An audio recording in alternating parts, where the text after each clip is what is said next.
கான்டாக்டில் இருக்கேன். எனக்கு ஒரு பையன் ஒரு பொண்ணு. பையன் பெரியவர் மெட்ராஸில் இருக்கான். ஐடியில் ஒர்க் பண்ணுறான். ரெண்டு பேருக்கும் வந்து மேரீடு தான். அவன் சென்னையில் ஒரு கம்பெனியில் ஒர்க் பண்ணுறான். மருமகளும் சென்னையில் கம்பெனியில் ஒர்க் பண்ணுறாங்க. அவங்க 5th மந்த் நாளைக்கு வளைகாப்பு போகுது. வளைகாப்பில் மலையாளம் சும்மா அது நாளைக்கு சென்னை போகிறோம் நாங்கள் எல்லோரும்.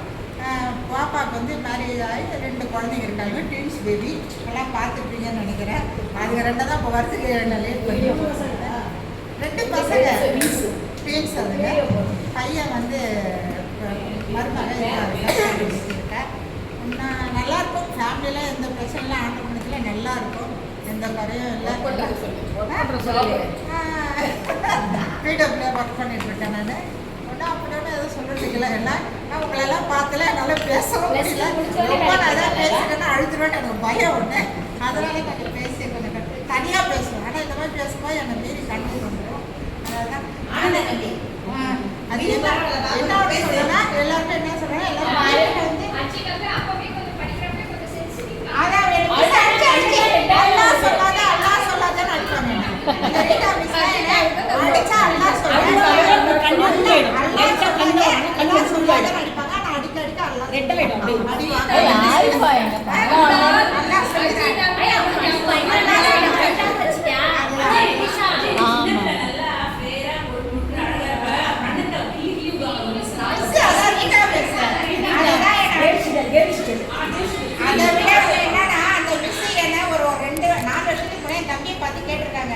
உங்க அக்கா அஜி எப்படி இருக்காங்க? அதான் என் தம்பி வந்து சொல்றான். என்ன சொல்லி கேட்டாரு? ஏன் தம்பி நம்ம என்ன கேட்பாங்க? அவன் 5 வரைக்கும் படிச்சாலும் அந்த ஸ்கூல்ல தான். யாரு? உன் தம்பி தான். தம்பி யாரை கேட்பாங்க? அஜய் தான் காட்டுறாங்க.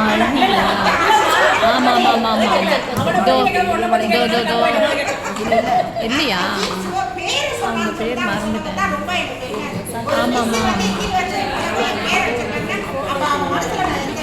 ஞாபகம்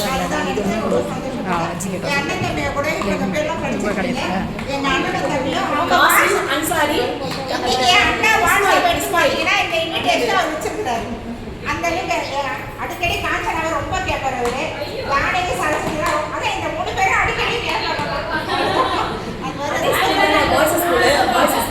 ரொம்ப சந்தோஷம் எனக்கு. ஆனா என்ன சொல்றேன்னா, இந்த சைனா ஜப்பான்லாம் என்ன சொல்றான்னு கேட்டீங்கன்னா, இந்த மாதிரி ஒரு ஏஜ் ஆன பிறகு நம்ம மீட் பண்ணணுமா. மீட் பண்ணி அடிக்கடி நம்ம ஷேர் பண்ணா நோய்னா இல்லாம இருக்கலாம். நோய் இல்லாம இருக்கலாம். அதனால இதை நம்ம கண்டினியூ பண்ணணும். அதாவது என்ன சொல்ல, எல்லாரும் இப்படி தான் பண்ணணும்னு அவசியம் இல்லை. ஒரு வாய்ஸ் மெசேஜ் போடுவோம். இந்த தேதியிலே ஃப்ரீயாக இருந்தால் வாங்க, ஒரு இடத்த சொல்லிடுங்க. அன்றைய தேதியில் யார் யாருட்டாங்க வரட்டும். இந்த மாதிரி ஃபுல்லாக கேதர் பண்ணணும்னு அவசியம் கிடையாது. அது ரொம்ப கொஞ்சம் கஷ்டமாக இருக்கும்.